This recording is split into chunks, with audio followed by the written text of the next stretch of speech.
¿Qué creen que nos falte?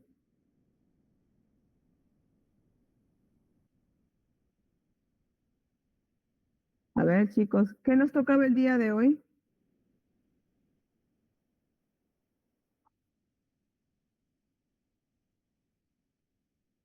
Digestión de carbohidratos. Digestión de carbohidratos. Muy bien. ¿Y qué habíamos aprendido en la clase pasada? El metabolismo celular. El metabolismo celular. Muy bien. ¿Qué habíamos, qué habíamos hablado del metabolismo celular?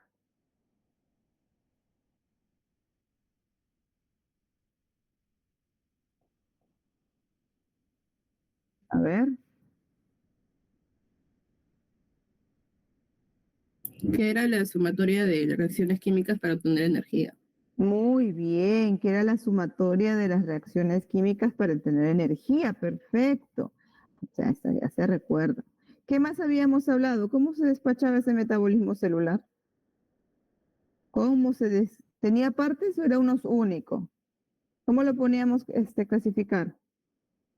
Anabolismo y catabolismo. Ah, muy bien. Anabolismo y catabolismo. Muy bien. Voy a entrar con mi otra sección para poder presentar tranquilamente.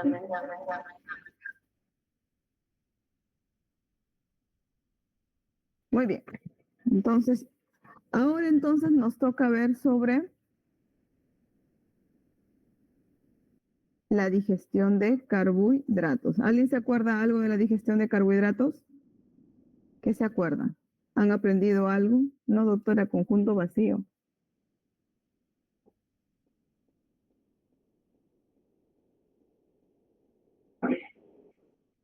Bien, vamos a compartir. Bueno, así como todos ustedes, a mí también me pasó algo, dejé la presentación en la facultad. Pensábamos que no nos íbamos. Voy a tratar de colocarlo en...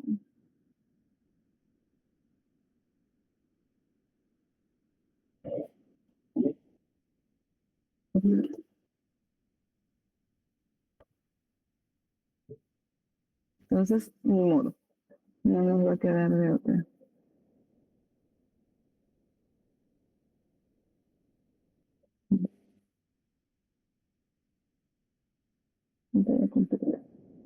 Muy bien, listo.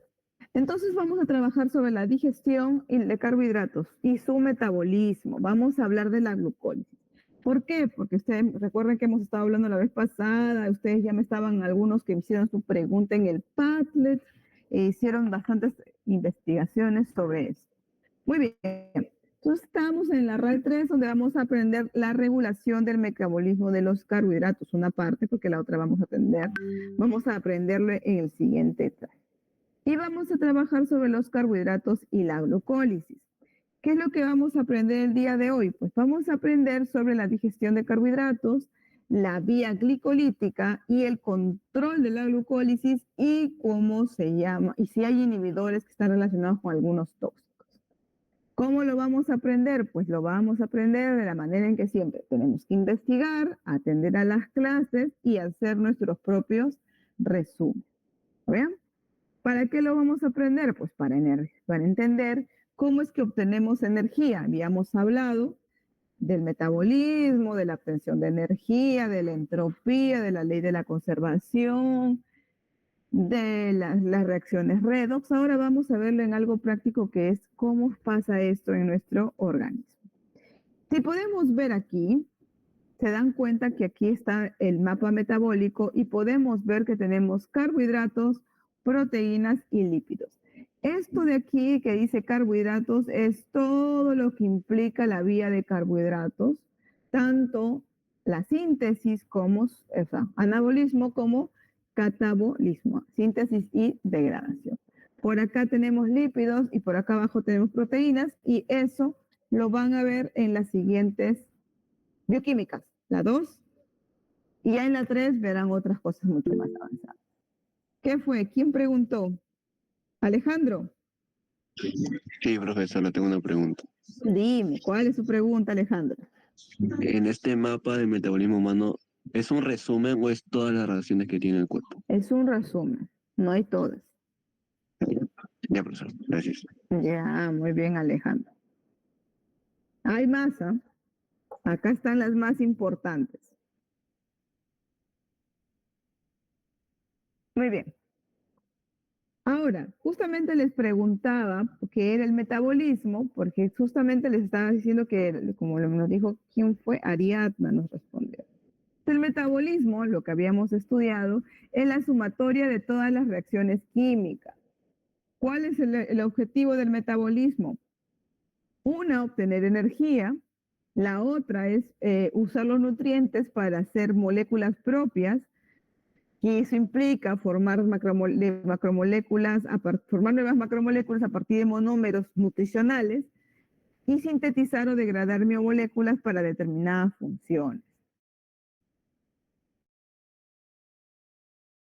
El metabolismo se dividía en ana y construir, mientras que el catabolismo es para no destruir, sino para degradar. ¿Qué es lo que ven en la foto, chicos? La alimentación A ver, humana. ¿quién ve? ¿Sería ¿Es la alimentación humana, César? Nutrientes, cereales? carbohidratos. Carbohidratos, proteínas, muy bien. Pero mayormente, ¿en qué se basa esto? ¿Qué tipo de macronutrientes son ricos estos alimentos? Vitaminas y minerales. Oré, Carbohidratos. vitaminas y minerales, no. ¿Qué más? ¿Fuente de qué? Glucosa. ¿Glucosa? ¿Glucosa exclusivamente? ¿Solo glucosa?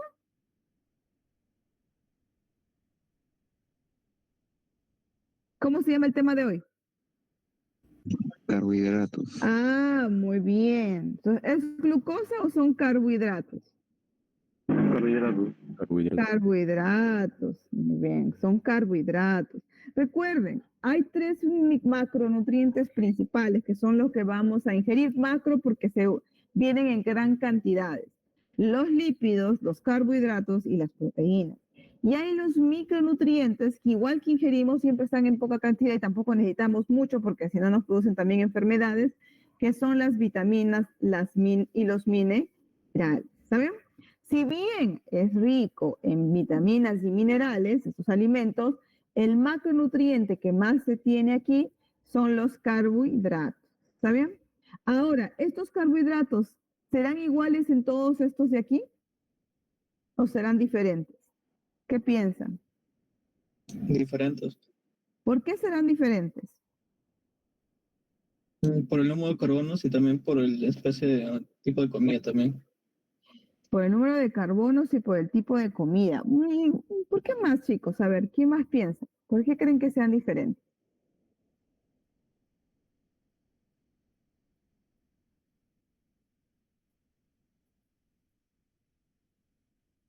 ¿Qué piensan los demás?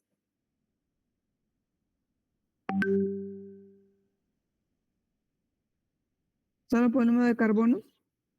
O sea, hay diferentes estructuras de glucosa ahí, pues. Por ejemplo, en las frutas hay la sacarosa, como también hay celulosa en lo que son las verduras.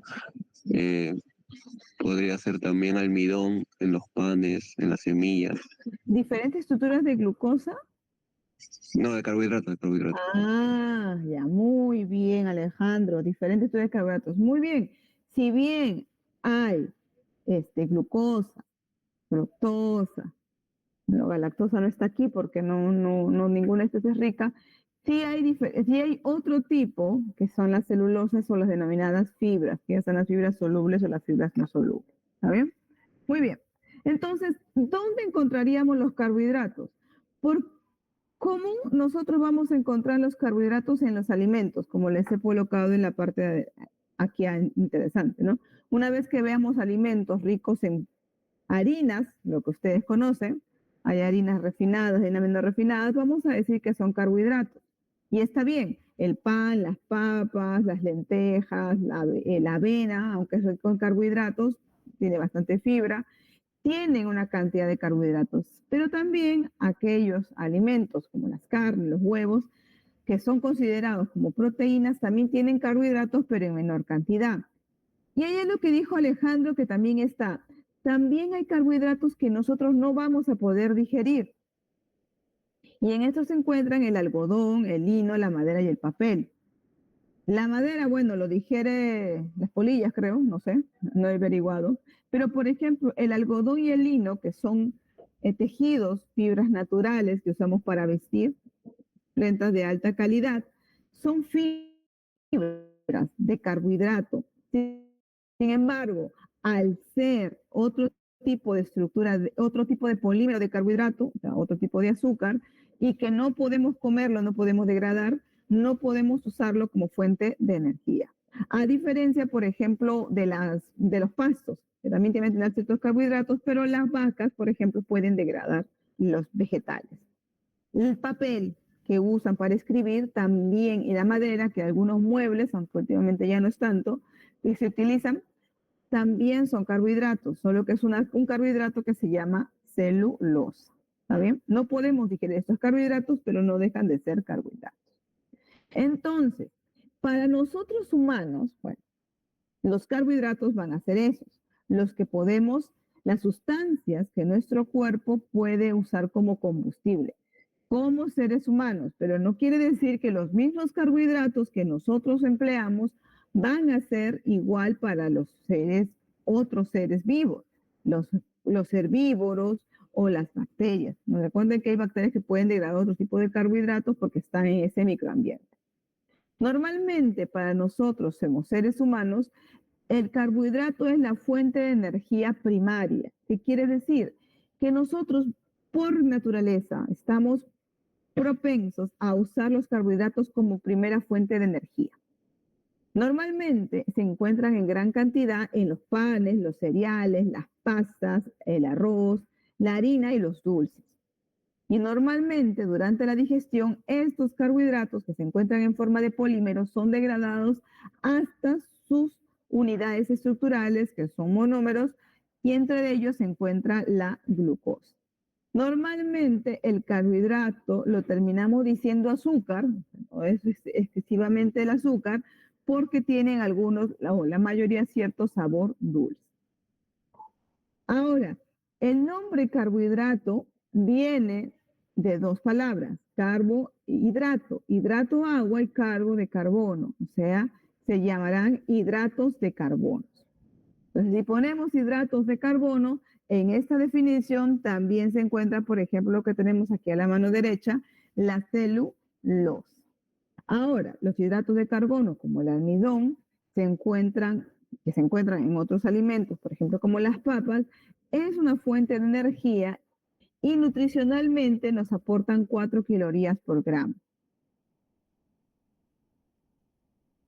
Explícitamente, los carbohidratos no son necesarios, esenciales en individual, o sea, un específico, así como en las proteínas, en donde tenemos aminoácidos esenciales y no esenciales. Pero ellos son requeridos para la función energética. En realidad, una dieta saludable debe tener entre 50 y 55% de la comida rica en carbohidratos. Muy bien. Ahora, si lo vemos desde el punto de vista químico, los carbohidratos se van a definir como aldehídos o cetonas de alcoholes polihídricos. ¿Por qué? Acá tenemos el grupo aldehído y aquí tenemos el grupo cetona. Ahora, si lo vemos desde ese punto, podemos tener las cetosas, que es una cetona polihídrica, aquí, cetosas, y podemos tener aldosas, que también es un aldehído con sucrose. Un ejemplo de una cetosa es la fructosa, mientras que otro ejemplo de aldosa es la glucosa. También pueden tener diferentes unidades de carbono, 3, 4, 5 o 6. Por ejemplo, de 3 podemos tener las denominadas triosas, de 4 tetrosas, de 5 pentosas y de 6 hexosas. El gliceraldehído, que lo vamos a ver más adelante, es una aldosa de tipo triosa. Mientras que la hidroxiacetona, 1, 2, 3, es una cetosa de tipo triosa. Otro carbohidrato importante es la ribosa, que es una pentosa. Eso normalmente lo van a ver en el ácido ribonucleico o en otras vías. Y la glucosa, que es lo que más estamos acostumbrados a mirar. ¿Cuáles serán las funciones de estos carbohidratos? La función principal, que ustedes ya lo saben, es la de fuente de energía. Normalmente la oxidación, o sea, degradar todas las moléculas de glucosa que tiene 6 carbonos, va a derivar en la formación de de monóxido de carbono y agua, dióxido. Y con la consecuencia de la formación de energía. También el carbohidrato puede ser alimento de reserva. Como lo saben, en el músculo el carbohidrato se reserva como glucógeno, mientras que en los vegetales el carbohidrato se reserva como almidón. Normalmente el glucógeno muscular y el glucógeno hepático son las principales fuentes de energía en los estados de ayuno para el músculo y para el organismo respectivamente. Otra función de los carbohidratos es la función de sustentación. ¿Qué quiere decir? Los carbohidratos pueden servir para rellenar ciertos lugares. Por ejemplo, el ácido hialurónico, que sirve de relleno, ya saben, de relleno estético, pero también es el relleno que se usa, por ejemplo, cuando tienen problemas articulares, cuando el líquido sinovial se ha gastado, uno de los tratamientos para la mejora del dolor en las articulaciones producido por el desgaste de ellas mismas es infiltrar ácido hialurónico, que es una glucosamina en verdad, es un derivado de glucosa, para rellenar ese espacio. Claro, tiene un poder, al ser un carbohidrato se reabsorbe y a los 6 meses, 1 año, se tiene que volver a hacer el tratamiento. También sirven como fuente de carbono para biosíntesis. A partir de los carbohidratos y dependiendo del pool de aminos, podemos formar nuevos aminoácidos. También podemos sintetizar ácidos grasos y colesterol. Otra forma también es que forma parte de las paredes celulares en las bacterias y vegetales, en las membranas biológicas, pero ya combinados como glucoproteínas o glucolípidos. También forma parte de los elementos de defensa como mucoproteínas y monoglobulinas, parte estructural del ADN, la ribosa y la desoxirribosa, y también se pueden unir a las proteínas o lípidos. De los carbohidratos, la glucosa es la principal fuente de energía de las células cerebrales, porque ellas netamente hacen la vía glicolítica. Y también tiene como función regular los niveles de glucemia. El glucógeno se libera y trata de mantener los niveles de glucosa en sangre. Si estos niveles bajan, se les denomina choque hipoglucémico y que puede producir irritabilidad progresiva, convulsiones y hasta coma.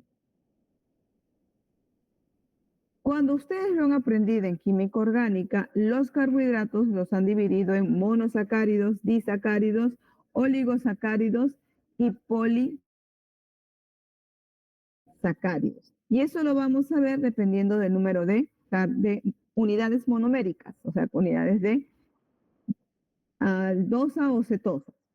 Entre los monosacáridos podemos tener la eritrosa, la glucosa y la ribosa. Los disacáridos, la sucrosa y la lactosa. Los oligosacáridos, la maltotriosa, y los polisacáridos tenemos el almidón, glucógeno, la celulosa y las dextrinas. Los monosacáridos normalmente se conocen como azúcares, tienden a ser solubles en agua, se piensa que todos son dulces, blancos y cristalinos, y la mayoría son dulces, pero no son todos. El número va a depender, por ejemplo, del número de unidades de carbono, 3, 4, 5, 6. Y pueden ser clasificados como aldosas o cetosas. Entonces ya habíamos visto cuál es la diferencia entre una aldosa y una cetosa. Una aldosa porque parece que el grupo Anomérico está con una forma de aldehído y la cetosa, lo mismo, pero en una forma de cetona.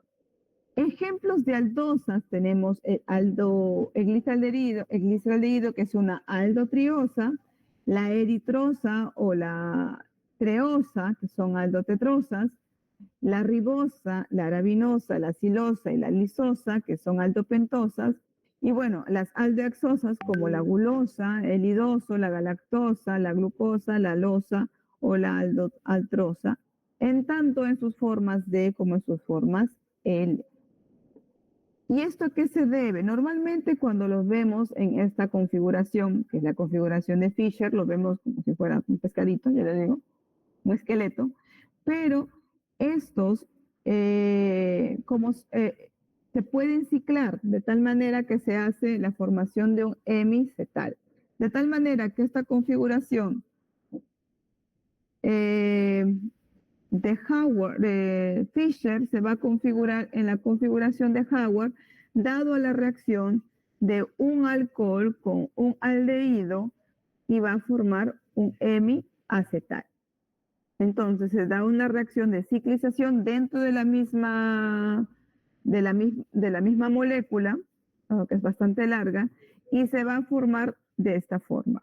Se va a formar, por ejemplo, si es la glucosa, en la forma de piranosa, o glucopiranosa, porque se parece al pirano, y puede ser en la forma alfa o en la forma beta. Y cuando vemos la proyección de Fischer, en verdad se pueden colocar de esta manera. También los cetales, o las cetonas, pueden hacer, pero en vez de formar hemiacetales, va a formar hemicetal. Ese grupo nucleofílico va a atacar al otro lado, al electrófilo, en verdad, y lo que va a formar es la ciclación. Pero en el caso de las cetosas, ya no forman la estructura de pirano, sino la estructura de furano, por eso llaman furanosas. Entonces, la fructosa se puede llamar en esta configuración fructofuranosa, en la conformación alfa, si está para abajo el hidroxilo, o beta, si está para arriba el hidroxilo. Entonces, acá tenemos la ribosa y la glucosa. No quiere decir que no van a tener las ambas configuraciones. La ribosa y la glucosa pueden tener su configuración en forma de furanosa o en forma de piranosa, pero va a depender cómo se ataque. Y bueno, aquí tenemos las configuraciones de la ribosa y la desoxirribosa. De todos estos carbohidratos, bueno, son carbohidratos, son monosacáridos, los más importantes son la glucosa, o también denominada dextrosa, así que si yo les pongo en el ejemplo dextrosa, no me vayan a decir que no les expliqué, la fructosa, o también denominada lebulosa, y la galactosa. ¿Por qué? Porque son los tres monosacáridos que nosotros conseguimos pasar por el organismo. ¿Qué quiere decir? Tenemos transportadores específicos. Ahora, ustedes me responderán la pregunta.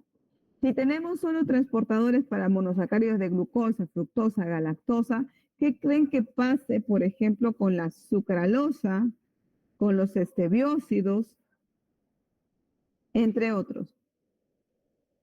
¿Tienen alguna idea? Se tienen que degradar ¿Cómo se van a degradar? las enzimas. ¿Tenemos enzimas para degradar estebiócidos? No sé. No sé. Ujú. ¿Qué creen? A ver, ¿qué dicen los demás?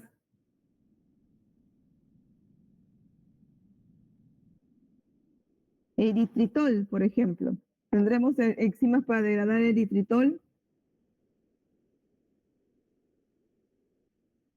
¿Sucralosa? No ¿Se se puede metabolizan degradar por entonces. reacciones? ¿Cómo? ¿Denis? ¿Se puede degradar por reacciones químicas? Ujú. Recuerden que yo les estoy dando la forma final, que es la forma de monosacárido.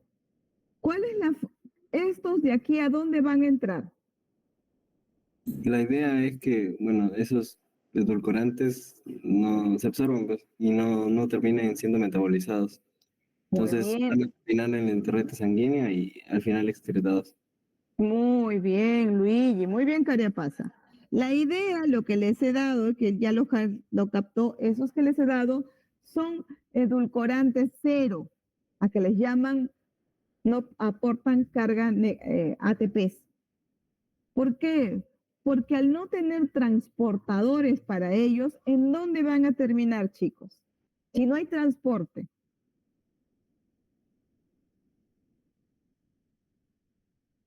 ¿En dónde acaban, chicos? ¿Dónde acaba todo el exceso de comida? En el baño, chicos. Ahorita vamos a verlo porque, a ver, presten atención. ¿Por qué les estoy diciendo eso? Y voy a volverles a preguntar. Muy bien, ¿qué reacciones importantes tienen estos monosacáridos? Pueden sufrir reacciones de óxido-reducción, oxidación-reducción, ahí les estoy mirando, de esterificación y de aminación. Pueden formarse aminazúcar. Por ejemplo, el ácido, la oxidación del grupo aldehído para formar un carboxilo. Por ejemplo, la oxidación del carbono 1 para formar ácido glucónico o glucurónico. Y lo ponemos aquí. Entonces, si oxidamos la glucosa tanto en el carbono 1 o en el carbono 6, podemos formar otros, ácido glucónico o ácido glucurónico, que son azúcares de tipo ácido. Esto normalmente lo podemos ver por los reactivos de cobre como el Benedict, que lo vamos a ver en clase. La oxidación de la glucosa, por ejemplo, si lo ponemos en plata, puede dar esta oxidación del ácido glucónico. ¿Qué más? Reducción. La reducción es lo que vamos a quitar el grupo desoxi, vamos a quitarle el grupo hidroxilo. Entonces podemos tener desoxirribosa, podemos tener sorbitol, glicerol y mioinositol. Si ustedes ven el sorbitol como un edulcorante, ¿aportará o no aportará energía?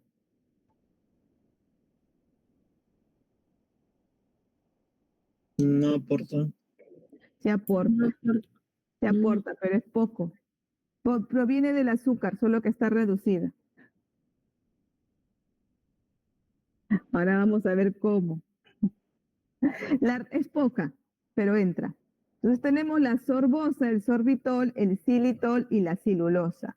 El xilitol sí no tenemos un transportador, porque este tiene 1, 2, 3, 4, 5, es una pentosa. Ahora, reacciones de esterificación normalmente le llamamos a la adición de grupos fosfato.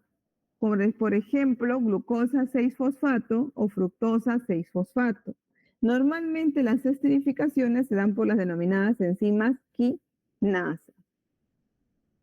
Existen muchas reacciones de esterificación. Por ejemplo, podemos tener la que es mediada por la glucoquinasa o exoquinasa para formar glucosa 6-fosfato o la fosfofructoquinasa para formar fructosa 1,6-bifosfato. Y luego la última, el aminoazúcar, como la formación de glucosamina o galactosamina, que son normalmente elementos que sirven para la estructura. Adivinen en dónde creen que han encontrado glucosamina. ¿Alguien escuchó ese nombre? ¿Bacterias? También en la pared celular, en la célula de bacterias, pero ¿en dónde más? ¿Glucosamina les suena?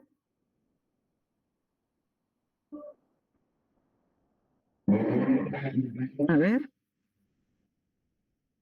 ¿Alguien se acuerda? ¿Se tiene idea? La glucosamina es un suplemento que utilizan, normalmente venden glucosamina más condroitina y NMD, me recuerdo. Son normalmente suplementos que ayudan a la reparación de las articulaciones que están empezando a desgastarse. Es un suplemento, si ahorita teclean glucosamina más condroitina, van a encontrar una gran cantidad de suplementos de esto que se le dan a las personas que están empezando a tener problemas de artrosis o artrosis mayormente. O que están con un problema en las articulaciones, no por artrosis, sino por uso desmedido de esto. Muy bien. Entonces ya sabemos. El ácido acetilmiuramínico, si lo hemos visto, eso normalmente se ve en las bacterias, y la galactosamina. Algo que ustedes ya saben es que también poseen isomería óptica, que quiere decir que podemos tener epímeros como enantiómeros. Epímeros, cuando vemos la distribución de los hidroxilos de un lado para otro, y enantiómeros, que es la imagen especular una sobre otra. Eso lo hemos visto, ustedes lo han visto. Así que tenemos carbohidratos de 6, o sea, hexosas, que prácticamente tienen la misma cantidad de grupos hidroxilos, la misma cantidad de carbonos. Sin embargo, a la distribución de los grupos hidroxilos se van a formar diferentes tipos de monosacáridos, desde la alosa hasta la talosa, pero en su conformación D. Pero como podemos ver, si tienen isomería óptica, la imagen especular, se forman los enantiómeros gracias a que tienen un carbono no asimétrico. Y podemos tener la forma D y la forma L. Después de eso tenemos los denominados disacáridos, que se forman por la unión de dos azúcares simples o dos monosacáridos diferentes. Entonces se pueden formar, puede darse una hemiacetal con un hidroxilo, se puede formar un acetal, y el hemicetal con otro hidroxilo se puede formar un cetal con la pérdida de agua. La unión que une dos azúcares se le llama unión glucosídica. Por ejemplo, dos monómeros de glucosa juntos se va a llamar maltosa. Y aquí es donde yo digo que el hemiacetal se junta con un alcohol para formar un cetal. Y acá tenemos el enlace alfa 1, 4. 1, 4. 1, 4. Ahora va a depender de dónde está. Si está en la conformación de abajo, se llama alfa. Y si está acá arriba, se llama beta. Entonces, alfa 1, 4. De beta, porque este es beta de glucosa. Muy bien. ¿Qué más tenemos en esa forma? Tenemos la lactosa, la sucrosa, la maltosa y la celobiosa. La lactosa es un disacárido que une la galactosa más glucosa. La sucrosa, glucosa más fructosa. La maltosa es glucosa con glucosa y la celobiosa es glucosa con glucosa, pero en vez de estar en alfa, el carbono que va a ser la unión, va a ser la unión en beta. Y la isomaltosa es alfa 1, 6. Hasta ahí. ¿Tienen alguna pregunta, chicos? Muy bien. Entonces, supongo que está todo claro. Entonces, no se olviden, la galactosa, esa que da dolor de barriga, que tiene intolerancia a la lactosa, en verdad es un disacárido que tiene galactosa con glucosa. Si utilizamos la enzima que la degrada, la lactasa, ¿qué tendríamos en la leche, chicos? Glucosa y galactosa. Glucosa y galactosa. Muy bien. Por tanto, si la leche que es sin lactosa, ¿sería cero en carbohidratos o no? No, No. ¿Por qué no, Alejandro? porque no hay lactosa, solamente es un monómero. Es un monómero. ¿Y sus monómeros son carbohidratos o no son carbohidratos? Sí. Los monómeros también se consideran carbohidratos. Muy bien. Entonces, cuando por ahí sus amigos o alguien no sepa que piensen comprando cero lactosa no tienen carbohidratos, están consumiendo la misma cantidad de energía. No varía. Solamente la forma está predigerida, por así decirlo. Entonces acá tenemos los carbohidratos más importantes que nosotros consumimos, que están la maltosa, la sacarosa y la lactosa. La sacarosa ya sabemos que es glucosa con fructosa. Normalmente es el caña de azúcar. O sea, ese azúcar que ustedes lo colocan en la mesa, si es que toman azúcar, a los que toman edulcorante, vamos por otro lado, vamos a tener, está rico en glucosa y fructosa. La maltosa que se encuentra en los cereales es glucosa con glucosa, Y la lactosa, que se encuentra en la leche, principalmente es glucosa más galactosa. Luego tenemos los oligosacáridos, que son polímeros entre 2 y 20 unidades. Normalmente se están unidos a un grupo N, a un aminoácido, por ejemplo, por enlace por nitrógeno o por oxígeno. Tenemos ligados por N o ligados por O. Y estos normalmente son parte de estructuras, no son alimentos más. Mismo dicho, son muy difíciles de digerir, pero son parte de las estructuras de membranas o paredes celulares. Y de ahí tenemos los polisacáridos. Ahí tenemos dos grupos, los homopolisacáridos y los heteropolisacáridos. Los homopolisacáridos todos tienen la misma unidad estructural, mientras que los heteropolisacáridos tienen diferentes, aparte de carbohidratos, tienen otro tipo de unidad estructural. Por ejemplo, los glucosaminoglicanos que tienen glucosaminas, o sea, aminas dentro de la glucosa. El almidón y el glucógeno son polímeros de glucosa, solo que tienen estructuras diferentes. La quitina y la celulosa tienen otros componentes.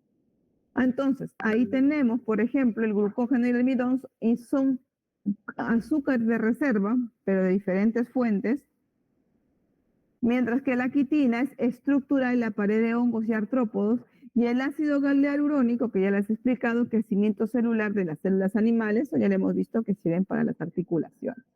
Si queremos comparar las unidades de reserva energética, como el almidón y el glucógeno, podemos tener que el almidón tiene dos cadenas, la amilosa y la amilopectina. La amilosa es la unidad que está unida, es la cadena larga que está unida por enlaces glucosídicos alfa 1,4, es lineal, y la amilopectina es la que está en la parte ramificada en donde hay enlaces alfa 1,6. El glucógeno también tiene, solo que no tiene nombre sus cadenas. Se llama cadena alfa 1,4 y cadena ramificadas alfa 1,6. Ya el almidón lo conocemos, que es la reserva energética. Comemos almidón, quien no se ha comido un pan, una papa, un camote, un choclo. Todo eso están consumiendo almidón, hasta el arroz. Y esto está conformado por amilosa y amilopectina. Si lo degradamos, el almidón, bueno, esto en portugués, tenemos amilasas. Las amilasas degradan el almidón hasta la amilosa la degradan a maltosa y la maltosa es degradada por la maltasa. La amilopectina es degradada por la amilasa hasta maltosa, isomaltosa y luego tenemos la maltasa y la isomaltasa. La celulosa, a diferencia, no tiene enlaces alfa 1,4, sino glucosídicos beta 1,4. Por eso es que no los podemos degradar. No tenemos, aunque tengo mi peluche viviente que ladra, que se quiere comer madera. Se piensa que es termita, pero ahí lo deja. Recién entró macetas. Ya pasé la lista macetas, ¿eh? El glucógeno también es lo mismo. Como le digo, tienen una parte reductora y una no reductora. Tiene una cadena lineal alfa 1,4 y la cadena ramificada alfa 1,6. Y bueno, los glucosaminoglicanos como el condroitilsulfato, el dermatansulfato, el queratán, el heparín o el heparansulfato. Ahí vienen, por ejemplo, la heparina, acá tienen la estructura, el hialuronidato, acá está la estructura del ácido hialurónico, que todos son estos elementos estructurales de diferentes formas. Y bueno, llegamos al metabolismo, la digestión y la absorción. Zárate, dime. Sí, profesor, una pregunta. Entonces, ¿el humano no puede degradar el enlace beta, solamente el alfa? No, solo el alfa. Por eso se convierte en fibra soluble. O en fibra en Ya. general. Sí, ya, profesor. Gracias. Muy bien. Recuerden, las que pueden degradar algunas paredes celulares de celulosa son los herbívoros. Ellos tienen enzimas especiales. Recuerden que las vacas tienen 4 estómagos, así que alguna ventaja sobre nosotros tenemos. Y algunas bacterias también que crecen sobre plantas, eso también tienen esa capacidad de digerir ese tipo de componentes, pero no nosotros. Nosotros no podemos, por eso es que les dije al inicio que dependemos principalmente de 3 azúcares, ¿Cuáles son los azúcares que nosotros absorbemos, chicos? A ver, ¿quién responde?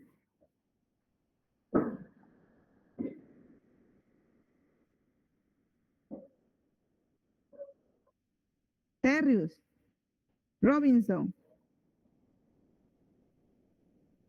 ¿Estás ahí? Doctora, disculpe, ¿podría repetir la pregunta? Se cortó un poco la señal cuando lo estaba mencionando. Ah, muy bien, César. ¿Cuáles son los 3 azúcares en que los humanos sí dependemos? De ahí dependemos para sacar energía. Le pregunté a Terrius. Ok. A ver si está. ¿Está ahí, Terrius? Sí, estoy aquí. Ah, sí estás ahí, muy bien. A ver, ¿cuáles son los azúcares? A ver, La galactosa. la galactosa, muy bien. Son 3, ya va 1. Faltan 2. La glucosa, Ya, ¿qué más? Falta 1. la fructosa y la galactosa. Muy bien, Terrius, muy bien, muy bien. Muy bien, estamos ahí. Muy bien, la glucosa, la galactosa y la fructosa. Son los 3 carbohidratos que nos van a dar energía. Todo lo demás o es fibra y se va al baño, ¿está bien? ¿Por qué? Vamos a ver por qué. La digestión de los carbohidratos inicia en la boca. Nosotros tenemos una enzima que se llama amilasa salival, que es secretada por las glándulas salivales. Esta enzima rompe los enlaces alfa 1,4 y las hidroliza hasta maltosa y oligosacáridos.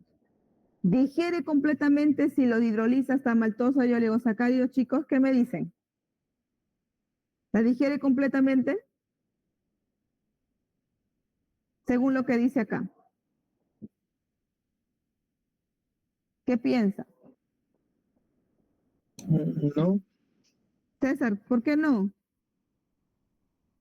porque la tengo que pasar en el estómago y luego ya recién se absorbe, no en la boca. Ya, ¿cómo sabemos que está completamente hidrolizado? ¿Cuáles serían sus unidades estructurales cuando digerimos? Milena.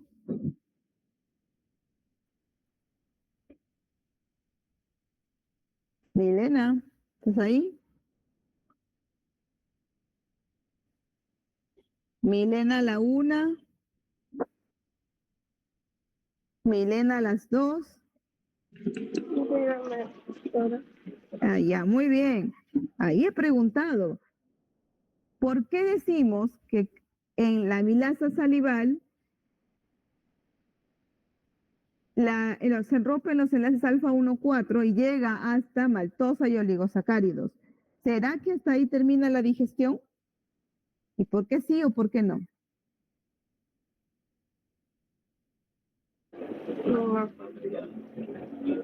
No podrías. ¿Por qué no podrías decirme, Milena?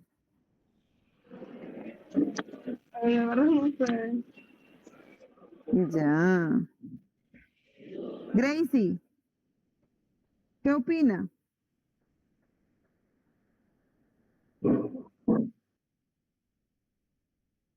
Gracie, Sí, profesora. ¿qué opina de él? ¿Se podría decir que está completamente digerido? Sí, no, ¿por qué?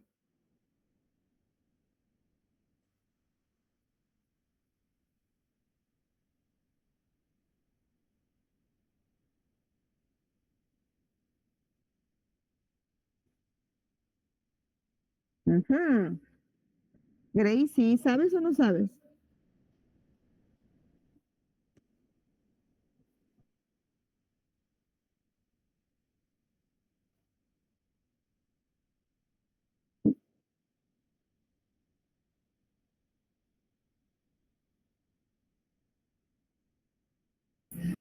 Doctora, disculpe, mi internet está fallando desde hace rato, creo que lo va a cambiar, pero quería verificar si escuché bien, si era la pregunta era por qué se puede considerar de que si está disuelto, creo que dijo la palabra, o me equivoco, Digerido. completamente, y por qué ¿Sí o por qué no? De acuerdo, eso quería ver. Ah, muy bien. bien, César. Ya aclaró la respuesta. Gracie, ¿tienes la respuesta? Sería no, que no está. No, ¿por qué no? La respuesta es no, pero ¿por qué no? Podría ser porque no está en esos monosacáridos, ya serían Muy oligosacáridos. bien, César, muy bien. Porque no está como monosacáridos. Nosotros no podemos absorber polisacáridos. Entonces, ¿qué decimos de la amilasa salivar? ¿Hace una digestión completa o una digestión parcial? Parcial. Parcial. Muy bien. ¿Por qué pasa esto? Porque el alimento pasa poco tiempo en la boca y la amilasa no puede romper, esa amilasa salivar no puede romper los enlaces alfa 1,6. Recuerden que el almidón, ¿cuántos tipos de enlaces tiene? Cadena de amilosa y cadena de amilopectina. Bueno, si comemos almidón, pues si comemos un hígado rico en glucógeno, bueno, tendríamos que usar no amilosa, amilopectina, sino cadena alfa 1,4 y alfa 1,6. Muy bien. Entonces, piensa de esa manera. La respuesta es que no, porque nosotros no absorbemos polisacáridos. Los digerimos, los degradamos hasta formar las unidades funcionales que son los monómeros o los llamados azúcares. Muy bien. Una vez que la amilasa salival ha hecho, por eso es que le dicen que tienen que masticar 20, 30 veces en la boca para garantizar la mejor digestión, háganle caso. Esto va a pasar al bolo, el bolo alimenticio va a falar al estómago y el pH del estómago va a inhibir la acción de esta amilasa. No hay digestión del almidón o del carbohidrato en el estómago. No tenemos enzimas que degraden carbohidrato en el estómago, solamente en la boca. En el estómago digerimos lípidos y una parte más normalmente proteínas, ¿también? Pero no carbohidratos. Una vez que pasa del estómago, ¿a dónde va a pasar? A ver, ¿quién sabe? Al intestino. Al intestino, específicamente al duodeno, ¿sí o no? Entonces pasan al duodeno, el intestino delgado es la primera parte, y ahí va a ser secretada la amilasa pancreática.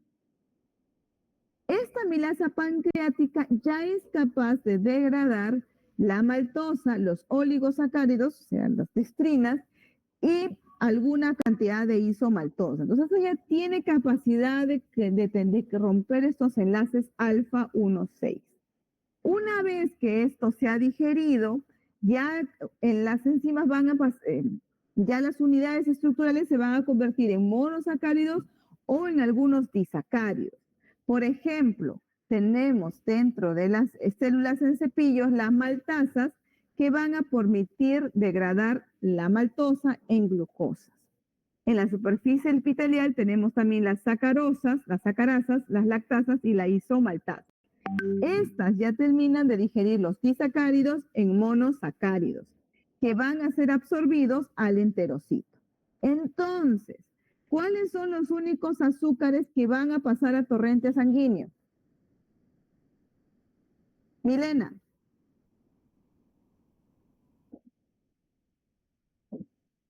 Milena Brigitte.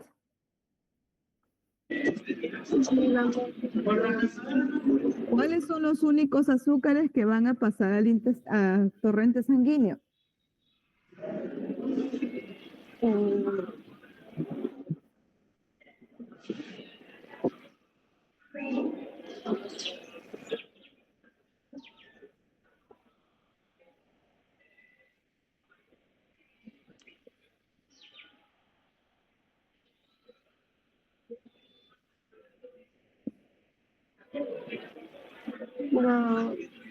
La glucosa.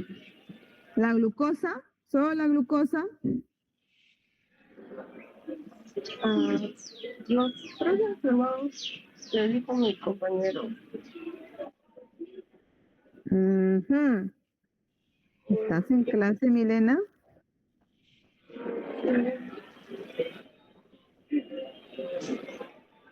Rubén, a ver, ayuda a Milena. ¿Cuáles son los únicos monosacáridos que van a pasar? Son tres y son la glucosa, la fructosa y la galactosa. Muy bien, la glucosa, la fructosa y la galactosa están escritas en la de PPT. Muy bien. Entonces, el transporte de estas moléculas va a pasar al torrente sanguíneo y ahí vamos a tener transportadores específicos para cada uno de ellos. Entonces, después de la absorción, el hígado va a liberar glucosa sanguínea y el resto se va a formar de glucógeno. Normalmente, si estamos en ayuno, el hígado va a liberar glucosa, así que no hay problema. Pero cuando nosotros comemos, ¿qué es lo que va a pasar? La amilasa se va a degradar en almidón, en oligosacáridos, en maltosa y isomaltosa. Los oligosacáridos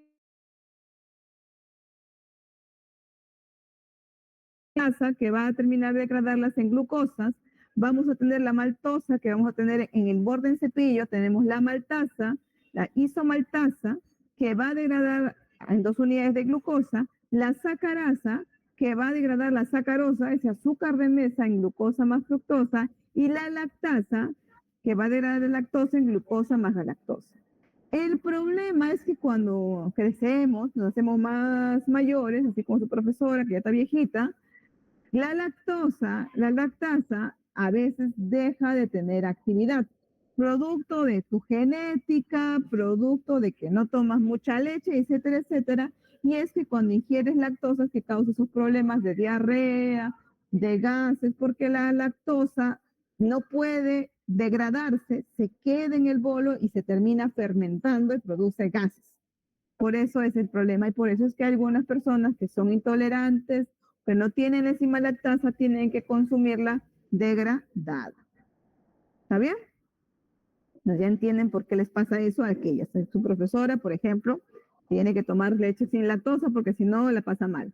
Pero hay gente, los que son de herencia anglosajona, tipo vikingo, que se han acostumbrado a vivir desde los primordios de su vida neandertal homo sapiense, que han sido ahí emparentados con criadores ganaderos, que siempre han tomado lactosa, pues bueno, ¿no? Que siempre han tomado leche, ellos son bendecidos, recontra bendecidos, porque la enzima lactasa no está inactiva. Entonces, hay grupos humanos en donde la enzima lactasa está inhibida, así como el mío, tengo más pariente por un lado que para otro, y hay otros que tienen pariente vikingo por ahí, que viene de sus primordios, que fueron ganaderos y que solo se alimentaron de leche de cabra o de leche en general, pues bueno, que la enzima, bendecidos por ellos, no va a estar inactiva y pueden tomar la lactosa o la leche en cantidades como quieren y nunca van a tener ese problema. Entonces esa es la gran variedad de los seres humanos. Muy bien. Una vez que esto llega a nuestro torrente sanguíneo, se transporta, esta glucosa va a tener que ser pasada. Bueno, tenemos transportador de fructosa y tenemos transportador de galactosa, pero la glucosa tiene un transportador especial. O puede pasar por la bomba sodio-potasio TPasa que traslada glucosa, o tiene los transportadores uniporter que puede trasladar glucosa específicamente a las células. De todas ellas, la más importante o la que es dependiente de insulina es la GLUT4, la única, ¿ya? Y esa solamente se encuentra expresada, o sea, que hay en los tejidos adiposos, muscular esquelético y muscular cardíaco. Entonces, cuando hablan de transportador de glucosa ligado a insulina, ¿qué tejidos son los afectados, chicos? Maricielo. Maricielo.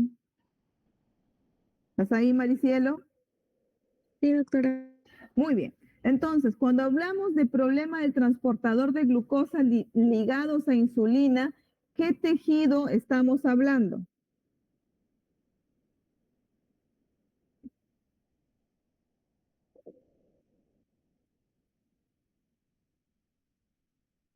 GLUT4. ¿Quién respondió hoy? ¿Quién fue el que respondió? Párate. Ya, tú eres Maricielo. Eres No, Alejandro pues apoyar, Zárate de Maricielo. Ya, muy bien. Para apoyar, profesora. Pues. Ah, ya, ya. Ya, muy bien. Ya. Vamos a ver, tiene un nuevo nombre ahí. Ya, No Maricielo. Roche, profesor. No hago roche, pero yo estoy preguntando a Maricielo. Muy bien. Entonces, cuando ustedes hablen de problemas de resistencia a la insulina y del transporte adentro de la célula, ¿a qué tejido me estoy refiriendo? Solamente al tejido adiposo, al tejido muscular y al tejido cardíaco. De ahí que nace que cuanto más músculo tienes, eres más eficiente en consumir glucosa. Obviamente, porque es el que es más sensible a la insulina, o sea que cuando comemos hay un shot de insulina, ¿verdad? Se sube la insulina porque consumimos carbohidratos y proteínas, y por lo tanto, si está bien entrenado, va a necesitar repararse y al repararse va a consumir más glucosa. ¿Los otros tejidos no consumen glucosa? Sí, consumen glucosa. Sin embargo, la apertura de este transportador no va a depender de la insulina. ¿Qué quiere decir? Es por un tipo de difusión facilitado por concentraciones. Hay más afuera que adentro, entra glucosa. Hay más adentro que afuera, no entra glucosa. Entonces, ¿quiénes funcionan así? El GLUT1, que se encuentra en las fibroblastos y en las células endoteliales, el GLUT3, que transporta al cerebro, a los nervios periféricos, el GLUT5, que es el transportador de fructosa, en verdad, en los enterocitos, y el GLUT7 de las membranas de retículo endoplasmático. Ya hay muchos GLUTs. El GLUT2, si bien no está dependiente de la insulina para el transporte de glucosa, sí tiene una forma de transporte especial. No está relacionada con la concentración y es el opuesto. ¿Está bien?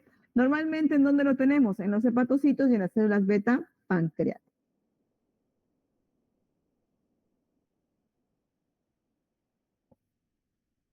Doctora, Dime, disculpe, no entendí la glutos que dijo, ¿quién que no eres? está relacionada. Sheila. ¿Ya Andina, sí. llegaste a tu casa ya? Sí, doctora. Ya, muy bien. Muy bien.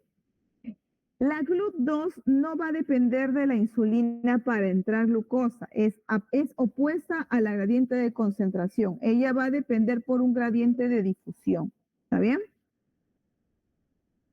Y Sí, doctora, normalmente muchas gracias. la GLUT2 está viendo en los hepatocitos y en las células pancreáticas.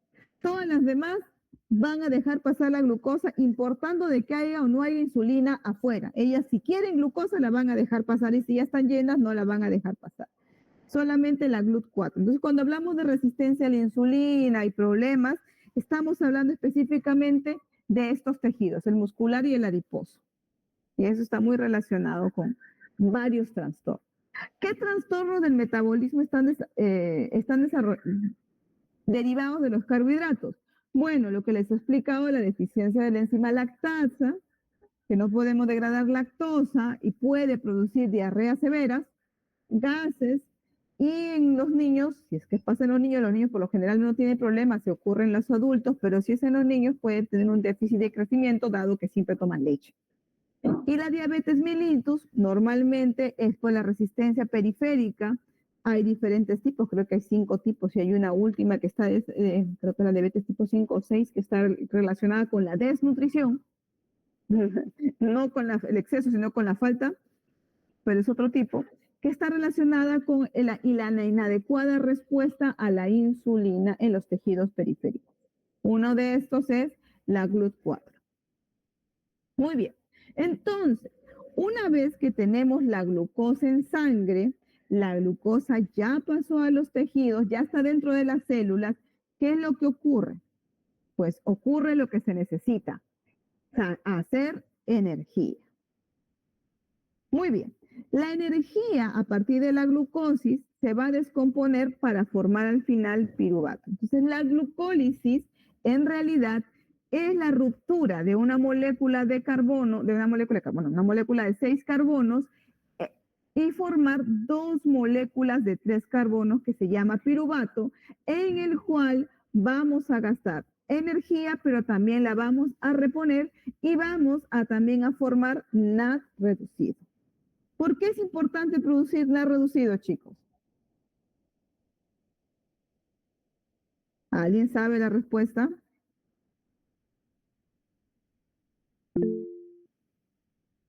¿Quién levantó la mano?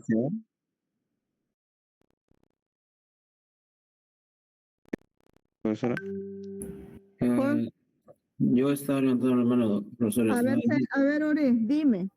Si no me equivoco, el NAT reducido sirve para poder generar más, NAT H, perdón, el NAT positivo.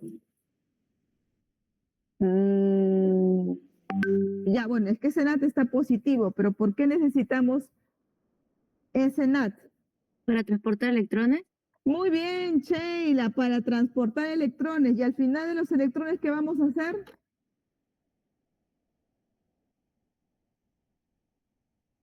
Ya ahí no sé ya. ¿Cómo al final? Abigail me respondió esa pregunta el viernes pasado. A ver, ¿dónde está Abigail? Sí, dígame, doctora. A ver, ¿para qué necesitamos transportar electrones? Tenía que ver con tu pregunta. Para que al final se unan con el oxígeno final y bueno, boten o al final tengan una molécula de agua. Agua y obtengamos ATP. Muy bien, Abigail, era parte de tu pregunta en el Padlet. Muy bien, Abigail, ¿ya ven? Muy bien, entonces, una parte formamos energía y la otra formamos electrones o capturamos electrones de la molécula para al final mandarlo a la cadena transportadora que nos va a dar ATP. Esta glucólisis tiene dos fases. Aquí está dividida la fase de consumo y la fase de pago. Ahora, ¿por qué aquí se ocurre dos veces?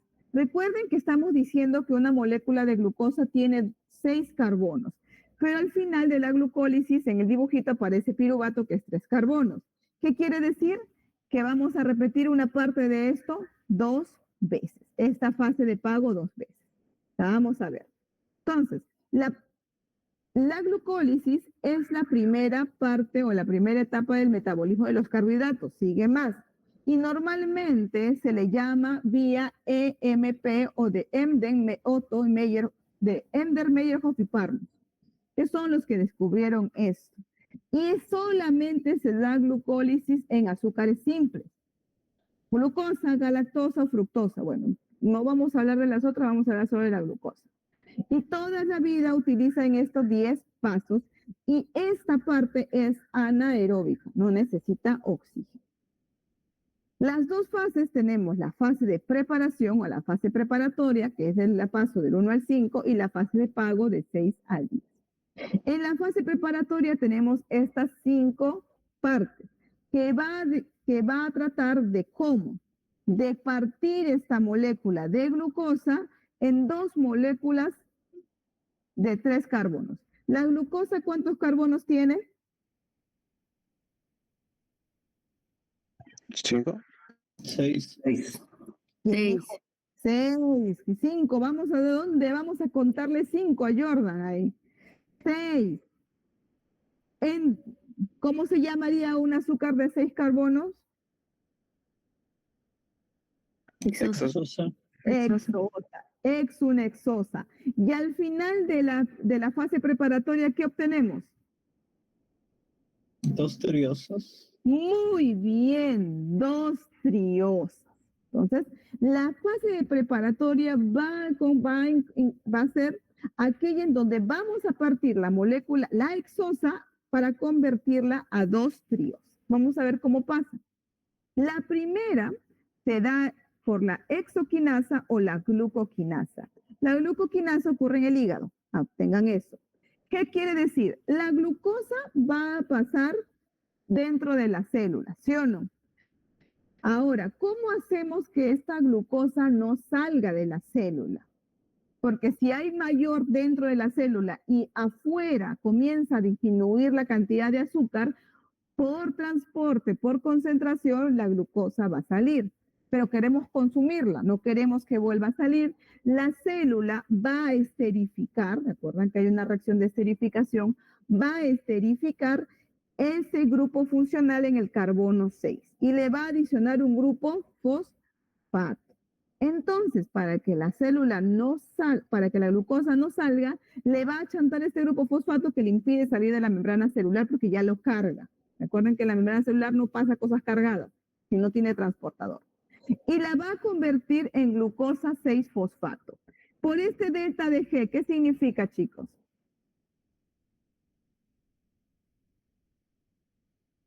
Peso, Variación de la energía.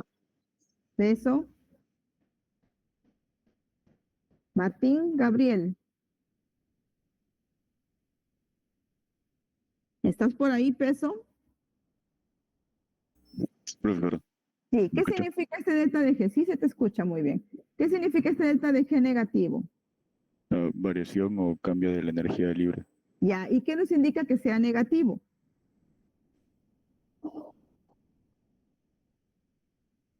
Que la reacción es espontánea, creo. Muy bien, que es una reacción espontánea porque tenemos un ATP mediando.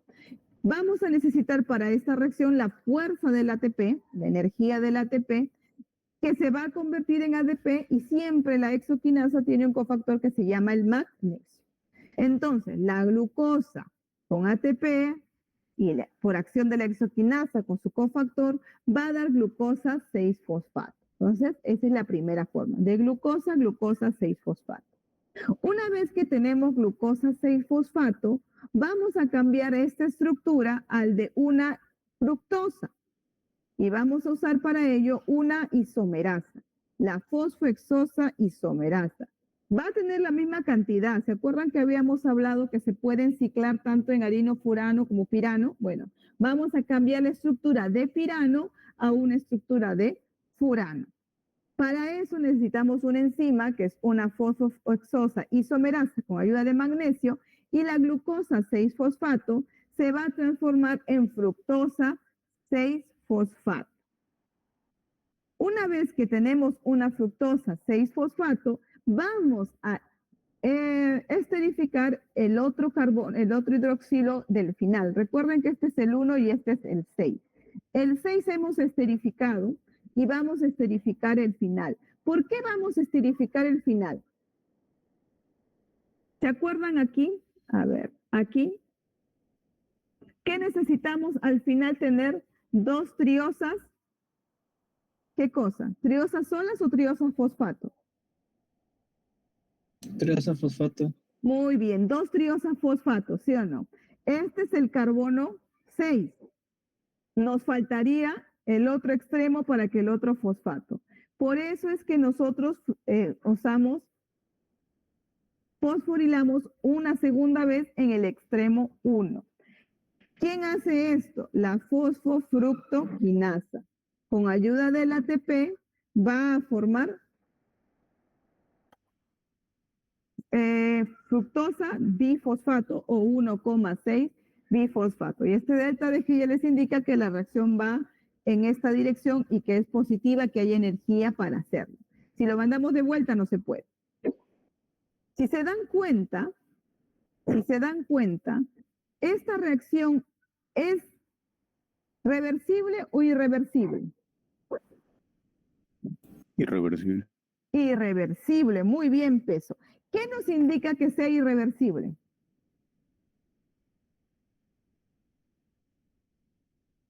Ariadna.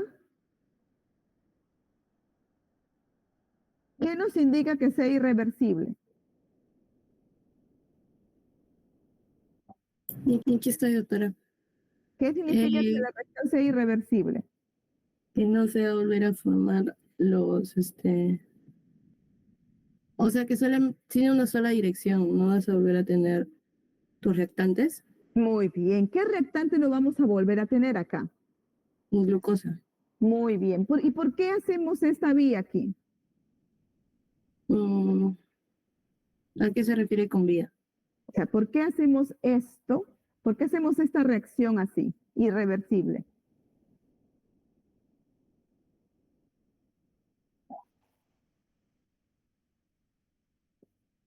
Se los dije de antes.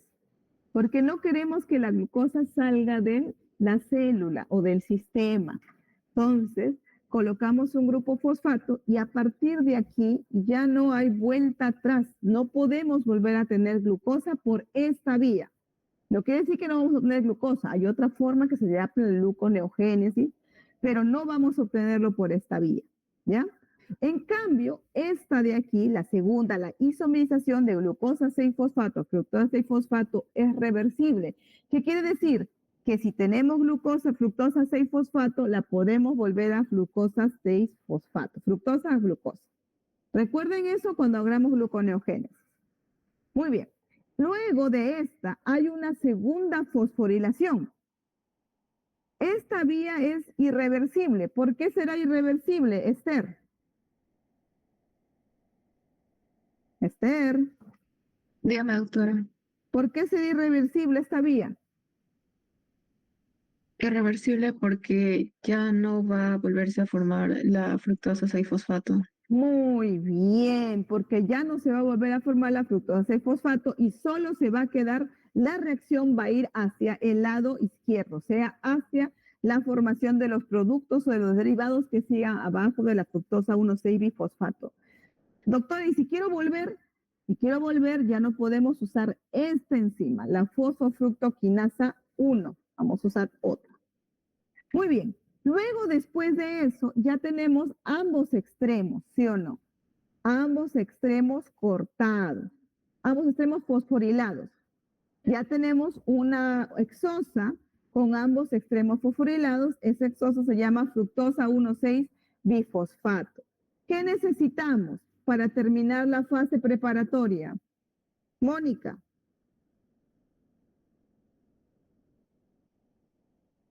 Mónica.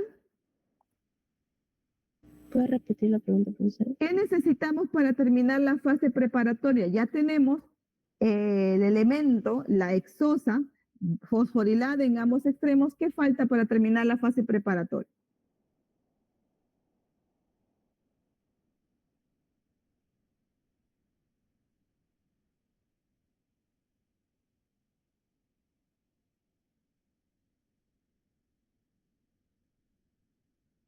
Está en la diapositiva.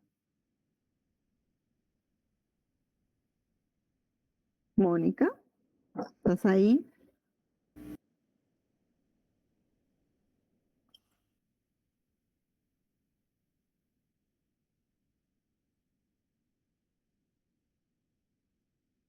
Se necesita romper el enlace. Ya. Se necesita romper, muy bien. Se necesita romper esta fructosa para formar dos triosas. Muy bien, muy bien. Estás por el camino correcto. Esta formación de dos triosas se va a dar por la aldolasa, pero es una reacción que es reversible. O sea, si yo tengo dos triosas fosfato, voy a poder armar una fructosa bifosfato. Cuando hace la acción de la aldolasa, voy a tener hidroxiacetona fosfato y gliceraldehído fosfato, que son las dos triosas. Una es una acetosa y otro es una aldosa. Y esta última,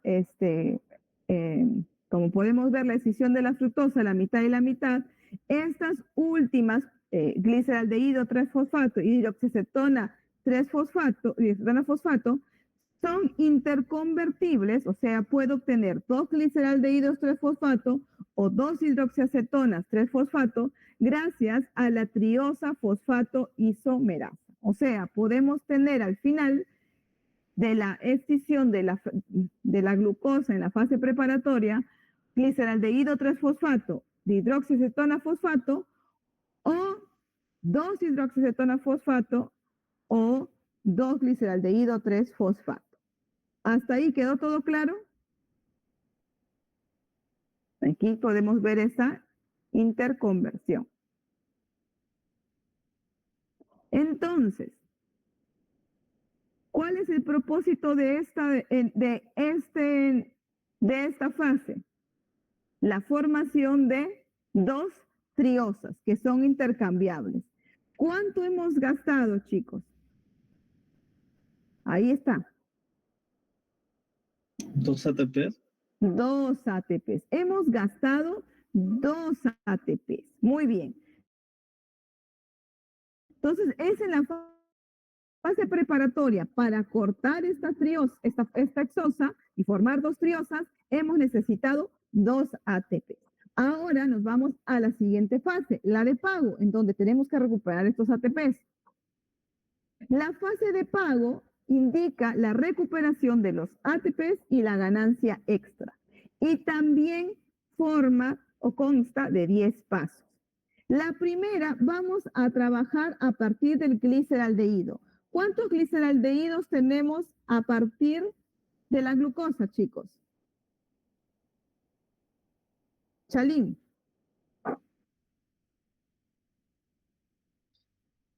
Chalín.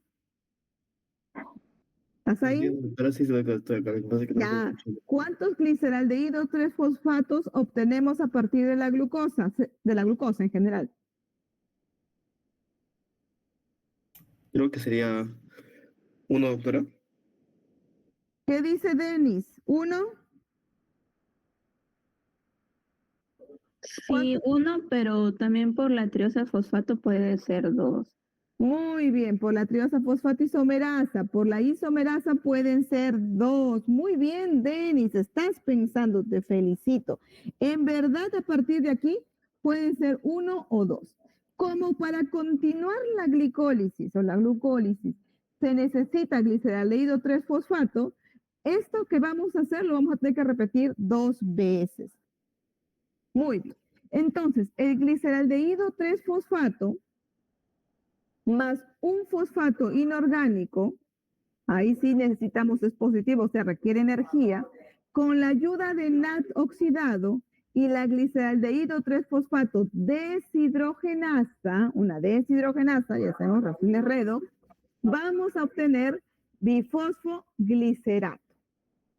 ¿Ves? Tenemos bifosfoglicerato. ¿Y qué hemos recuperado en este bifosfoglicerato? Un NAT, ¿sí o no?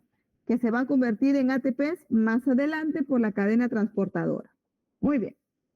Este bifosfoglicerato le vamos a quitar un fosfato y vamos a reconstituir el ATP. Vamos a adicionarle ADP y con una fosfoglicerato quinasa, que es mucho más a favor a la formación de ATP que en contra, vamos a formar 3-fosfoglicerato y vamos a recuperar ATP. ¿Cuánto hemos ganado hasta ahora? Un ATP, ¿sí o no? Marquen en su cuaderno, ya tenemos un ATP. Este bifosfoglicerato se va a convertir en 2-fosfoglicerato por una fosfoglicerato mutasa. Vamos a cambiarle de lugar. ¿Ven? Estamos cambiándole de lugar.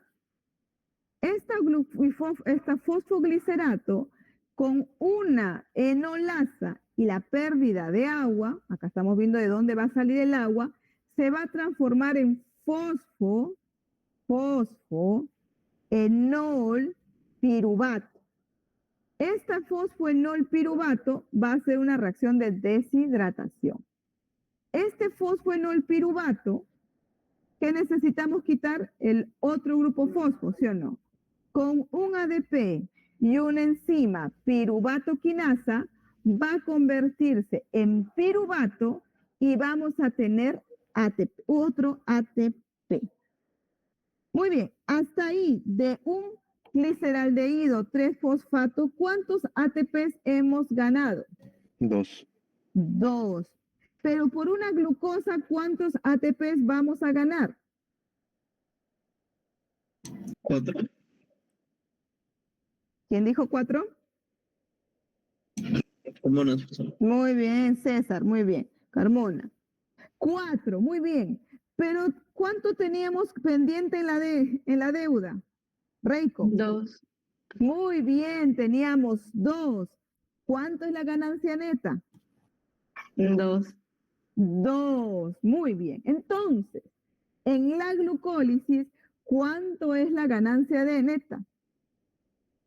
De todo lo que hemos ganado. ¿Qué hemos ganado? 2 Dos. ATPs. ¿Y Dos. qué nos faltaba? No se olviden de dónde ganamos. ¿Y qué más ganamos? Un NAT. Un NAT reducido. Entonces, no se olviden que tenemos 2 ATPs y un NAT reducido. Entonces, En la fase preparatoria invertimos 2 ATPs en la primera y en la tercera reacción y luego ganamos 2 ATPs en la séptima y en la décima reacción, pero como el gliceraldehído se trabaja por 2, muy bien como lo dijo Denis, en verdad vamos a ganar 4 ATPs, menos 2 que invertimos, ganamos 2. Ahora quedó más claro esto. Muy bien. Entonces, por cada molécula de fase preparatoria se forman 2 moléculas de gliceraldehído 3-fosfato que pasan a la fase de pago en la glucólisis. Muy bien. Y cada molécula de ATP cada 2 ATP se consumen en la fase preparatoria, se producen 4 en la fase de pago, por lo tanto la ganancia neta es 2 ATP. Mira, el músculo ha hecho ejercicio ahí, pobrecito. Han exprimido al pobre músculo para sacar ese cálculo. Muy bien. Entonces, esta descomposición glucolítica de la glucosa es la única fuente metabólica en algunos tejidos. ¿Qué quiere decir? No hay más obtención de energía más que solo consumir glucosa. ¿En dónde ocurre esto? Los eritrocitos, la médula renal, el cerebro y el esperma. Doctor, ¿y la cadena transportadora y el ciclo de Krebs? Bueno, hay tejidos o células que no llegan hasta ese punto y solo obtienen glucosa. Por lo tanto, la glucosa siempre es una fuente principal de energía. Y por eso, si nos acaba la glucosa y tenemos que producirla a partir de otros componentes, es que viene otra ruta que se llama la gluconeogénesis. Entonces, en el neto obtenemos esto.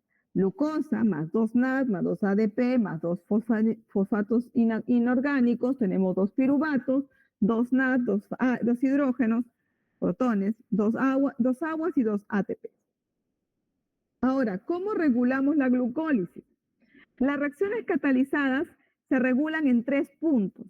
La fosfofructoquinasa, la hexoquinasa y la piruvatoquinasa. Entonces, hay 3 vías. ¿Se acuerdan que estas son las vías de una sola, que van solamente en una sola reacción? Bueno, estas que son de una sola vía, no son reversibles, que son irreversibles, son puntos de control de la glucólisis.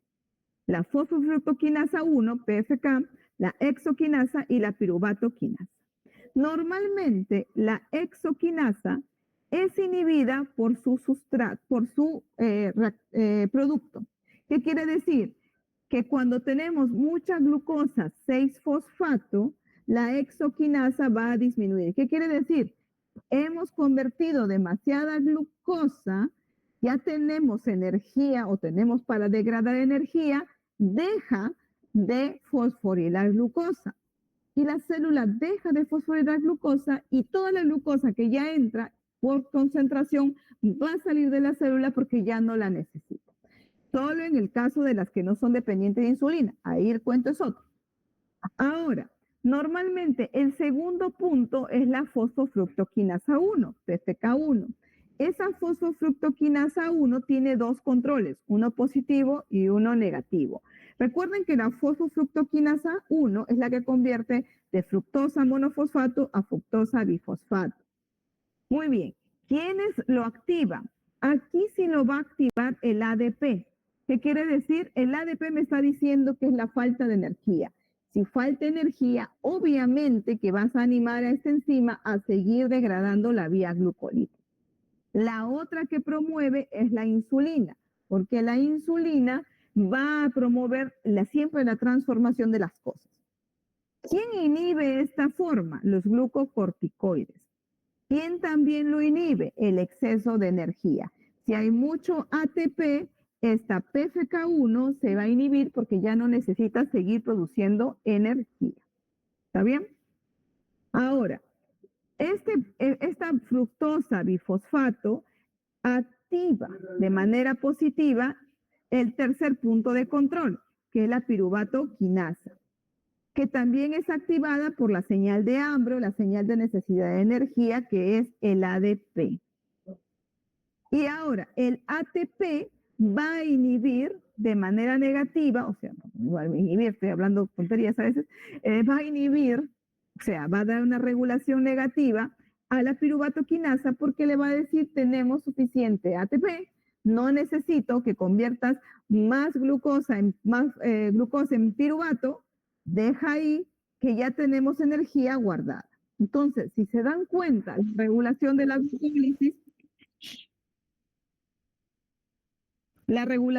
glucólisis, va a darse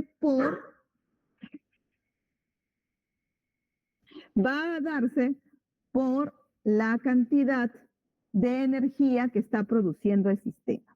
Cuando hay mucha energía, la glucólisis va a regularse de manera negativa y cuando hay poca energía, la glucólisis va a regularse de manera positiva, o sea, va a promover que las enzimas irreversibles sigan funcionando. ¿Hasta ahí tienen alguna duda?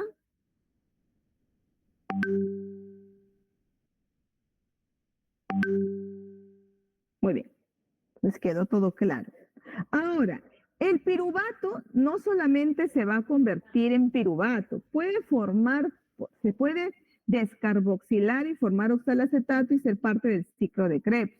Se puede descarboxilar también y formar acetaldehído y puede formar etanol, puede formar lactato, a esto le llamamos fermentación, puede formar parte de la cadena del ciclo de Krebs para formar acetil-CoA o puede transaminarse, en verdad, y formar otro aminoácido como la alanina. Entonces, el piruvato puede seguir 3 rutas catabólicas. Puede seguir oxidación o puede seguir la ruta anaeróbica, que puede ser la formación de etanol o ácido láctico. Las rutas anaeróbicas se llaman fermentaciones y en nuestro cuerpo existe, por ejemplo, el piruvato en condiciones de ejercicio extrema con falta de oxígeno, podemos activar la lactato deshidrogenasa y el piruvato va a formar otro NAT, va a utilizar el NAT reducido, lo va a oxidar y va a formar lactato. Esta acumulación de lactato en los músculos es lo que da los calambres, ¿ya? Y es porque cuando uno hace mucho ejercicio, no llega a entrar todo el oxígeno a los tejidos por el ejercicio mismo y al dar energía y querer más energía, el piruvato, la fuente más rápida de proveer energía es consumir el lactato. Lo que pasa es que si no paramos, no oxigenamos, este lactato se va a acumular y nos va a producir calambres. Ahora, esta fermentación láctica, cuando se da en los yogures o en la leche, que le ponemos su bacteria, va a producir lo que se llaman las fermentaciones lácticas y lo va a producir lo que se llama yogur. Bueno, va a producir no solo lactato, va a haber otras concentraciones por acá. Muy bien.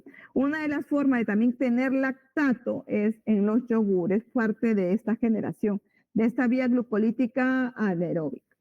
Ahora, en el etanol, bueno, queremos fermentar el etanol, el piruvato va a sufrir la acción de 2 tipos de enzimas, la piruvato descarboxilasa y la alcohol deshidrogenasa. El piruvato descarboxilasa va a convertir el piruvato en acetaldehído, nosotros no tenemos esto, si no podríamos producir alcohol nosotros mismos, y el acetaldehído va a producir alcohol deshidrogenasa, con la alcohol deshidrogenasa va a producir etanol. Nosotros tenemos el alcohol deshidrogenasa, pero no para producir alcohol, sino para degradar el etanol a acetaldehído. ¿Dónde ocurren estos? Pues en las maltas, en las cervezas, en toda la fermentación de la producción de alcohol, porque hay licores de todo tipo. Dependiendo de sus gustos, licor de papa, licor de arroz, licor de caña de azúcar, de cebada, etcétera, etcétera, de trigo, etcétera, etcétera, etcétera. Pero al final lo que estamos produciendo es etanol, pero todo eso es una fermentación, que es una oxidación de la glucosa hasta etanol. Aquí podemos ver, por ejemplo, cómo es que se forma. Y por eso también hay la liberación cuando se forma acetaldehído, hay la liberación de CO2, de ahí que las cervezas, que es el principal, tienen esa espuma. Muy bien. Ahora, la vía aeróbica, que es el piruvato va a entrar a la vía aeróbica, convirtiéndose en acetil-CoA. Esto se va a dar por una enzima, pero no es una enzima, en verdad es un complejo enzimático que se llama piruvato deshidrogenasa, que está compuesto de 5 enzimas, de 5 coenzimas, como es el TPP, el ácido lipoico, el CoA, el NAD oxidado y el FAT oxidado. Este complejo tiene 3 enzimas principales, ¿ya? Tiene la piruvato deshidrogenasa, la dihidrolipoil transacetilasa y la dihidrolipoil deshidrogenasa. Muy bien. ¿Cómo funciona este complejo? Bueno, acá lo vemos. Este complejo va a ser así. Aquí vamos a tener el piruvato que va a entrar en el complejo 1, la piruvato deshidrogenasa. Como es una deshidrogenasa, va a tener el piruvato y le va a quitar el grupo, va a desprender dióxido de carbono, CO2. Este piruvato, este hidroxitil, va a unirse en este complejo al TPP, que es el tirirín pirofosfato. Este TPP va a unir a esta parte de aquí del piruvato, que es 2 carbonos, porque pierde 1 por CO2, por eso se llama hidroxietil, TPP, y lo va a pasar al complejo 2. ¿En dónde lo va a pasar en el complejo 2? En el dihidroxipolil transacetilasa. Es una transacetilasa, ¿qué quiere decir? Que le va a conseguir un grupo acetil. ¿Qué va a pasar? Este hidroxilipoil va a pasar al grupo sulfidrilo de una cadena de acilipolicina y aquí este sulfidrilo va a unirse con este acetilo, por así decirlo, del piruvato. Aquí en este complejo va a pasar al complejo 3 que le va a unir el CoA y se va a formar el acetil-CoA. Y todas las reacciones, esta acilipolicina va a reducirse, porque ya está reducida, va a oxidarse y se va a volver a reducir gracias al complejo 3, que es el hidroliproil deshidrogenasa. ¿Por qué? Porque este va a utilizar el NAT oxidado, bueno, el NAT oxidado se lo va a pasar su falta y va a recuperar el complejo 3, va a recuperar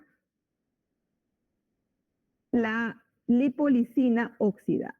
Entonces, la piruvato deshidrogenasa, ¿qué va a hacer? Le va a quitar un carbono bajo la forma de dióxido de carbono, lo va a pasar al complejo 2, en donde lo va a transportar y acetilar al complejo 2 y al complejo 2. El complejo 2 va a liberar el acetil-CoA y el complejo 3 va a recuperar el transportador del complejo 2 para que esté listo para el siguiente piruvato procesado. Si lo queremos ver, así se encuentran el complejo 1, el complejo 2 y el complejo 3. Es un complejo que mide más o menos 50 nanómetros, bastante grande. Entonces, en la vía glicolítica podemos entender que tenemos el metabolismo de la glucosa, va a faltar fructosa, piruvato. Este piruvato puede sufrir fermentación anaeróbica y puede formar alcohol, o puede sufrir otra glucólisis anaeróbica o fermentación láctica y puede producir lactato. Si no, va a seguir el piruvato, se va a formar acetil-CoA y va a entrar al ciclo de Krebs, que lo vamos a ver la próxima semana. Entonces, ¿cuáles serían los objetivos de la oxidación de la glucosa? Las reacciones de la glucólisis ocurren en qué compartimiento celular y cómo se transporta la glucosa dentro de las células. Esas son las 3 preguntas que ustedes me van a responder para el día viernes. ¿Está bien? Genial. Muy bien. Y esas me las van a traer por escrito.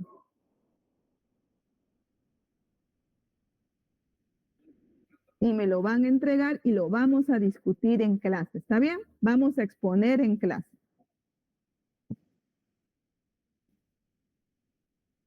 Así que ahí vamos a armar grupo, vamos a jugar, pero tráiganme esas 3 respuestas. Muy bien. ¿Y cuáles serían los inhibidores, chicos?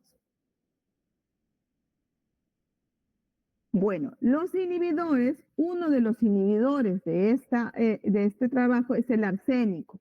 Acá podemos ver que tenemos en esta reacción, que es la formación de gliceraldehído a fosfoglicerato. El arsenato es un análogo estructural y compite por el grupo fosfato en el sitio de unión del gliceraldehído 3-fosfato. Aquí podemos decir que para formar gliceraldehído 3-fosfato a bifosfoglicerato necesitamos un grupo fosfato. Sin embargo, el arsénico, en la forma de arsenato, es un isómero de este fosfato. Por lo tanto, se va a unir al bifosfoglicerato, se va a formar al fosfogliceroarsenato y ya no va a haber producción de ATP. Si podemos ver aquí el arsenato y podemos ver aquí el fosfato, podemos ver que se va a formar este complejo con el arsenato, arseno 3-fosfoglicerato. Y si pueden ver, este de aquí ya no se parece al bifosfoglicerato. Por lo tanto, ya no se puede obtener energía a partir de el fosfoglicerato. Por eso se inhibe la glucólisis. ¿Quién trabaja como el arsenato? También el yodo acetato. El yodo acetato, lo que pasa es que es un agente antiglucolítico. Se va a unir a el gliceraldehído 3-fosfato, se va a unir a esta enzima, el gliceraldehído 3-fosfato deshidrogenasa, que tiene un grupo sulfidrilo. El yodo acetato lo va a alquilar y al momento de alquilarlo lo va a inhibir. Otro inhibidor es el fluoruro de sodio, que es un inhibidor competitivo de la enolasa. ¿En dónde está la enolasa? En la reacción 9. Este fluoruro de sodio va a evitar que la enolasa tenga acción y ya no va a formar el 2-fosfoglicerato a fosfoenolpiruvato. ¿En dónde tenemos esto? En estos tubos Vacutainer que tienen fluoruro de sodio, que tienen este color de tapa ploma, tapa un poco más oscura, negra. Normalmente se utilizan estos tubos cuando queremos determinar la glucosa exacta. ¿Qué pasa? Que cuando sacamos la glucosa sanguínea, nosotros tenemos un tiempo de media hora antes que la glucosa se oxide por los eritrocitos. Recuerden que los eritrocitos consumen solo el glucosa y cuando están ahí empiezan a degradar la glucosa. Por lo tanto, la cantidad de glucosa que midamos si nos demoramos en procesar ese tubo no va a ser la cantidad de glucosa que se medía inicialmente. Por lo tanto, cuando uno quiere tener ese tubo de medición de glucosa y queremos hacerlo en el tiempo, nosotros normalmente tomamos los tubos con fluoruro de sodio, porque evita que el eritrocito degrade la glucosa. Aparte de que tiene un antiglucolítico, también tiene oxalato de potasio, que es un anticoagulante, en una reacción 1 en 3, de tal manera que estos tubos de recolección nos ayudan a que los valores de glucosa no disminuyan poco. Normalmente disminuyen de 5 a 10 miligramos por decilitro por hora. Entonces, no tenemos ese problema de leer la glucosa lo más certera posible. Esa es su aplicación del fluoruro de sodio. En cambio, el arsénico sí es un tóxico y sabemos que impide la vía glucolítica y por más energía que traigamos, no vamos a lograr o no vamos a conseguir energía a partir de los carbohidratos. De igual manera trabaja el yodo acetato, pero ya no porque isomería con el fosfato, sino porque inhibe la enzima. Se une al sitio activo de la enzima y evita que se una el producto. Y el fluoruro de sodio porque es un inhibidor competitivo, se une por el sitio de acción de la enolasa, del fosfolicerato, y ya no se produce fosfoenolpiruvato. Hasta ahí, ¿tienen alguna pregunta?